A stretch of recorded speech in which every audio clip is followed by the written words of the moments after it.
Okay guys, terima kasih yang baru datang, yang baru masuk. Terima kasih tiping dulu. Hari ni seorang nak bagi tahu. Hari ni seorang berada bang. Saya nak cuma naik kat mana fit meeting? Oh, kalau nak meeting bukan kat sini deh. Meeting pergi office. Bukan meeting office tu. Habis saya nak pergi meeting. Oh, genting. Genting? Ha? Bukan dia genting.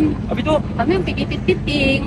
Oh, fit Fit meeting ba? Ya. Fit meeting ba? Ya. Oh, kau fit meeting. Meeting jauh. Hai bang.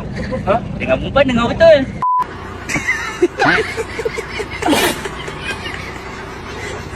Tak, dia cakap fit meeting. Betul lah ni, fit meeting ni. Fit meeting kereta Honda ni. Dekat sini lah. Betul. Datang dapat lawan. Tak apalah bang. Memang betul dah kat fit meeting. Terima kasih abang macam nak share dia ni bang. Apa? Kosa? Astaghfirullahaladzim. Dah lalu sayang. Kita pergi dulu ya. Aduh, aku pun nak cakap. Kau nak cari baju ni, pergi dekat akaun Uncle Bakir Clothing. Kat situ boleh DM, boleh order. Dia pre-order baju ni macam ni. Sempat cakap, beringau nak try awet dia. Apalah. Okay guys, taping dulu guys. Taping. Jangan lupa taping. Follow dulu. Hari ni saya akan bagi tahu.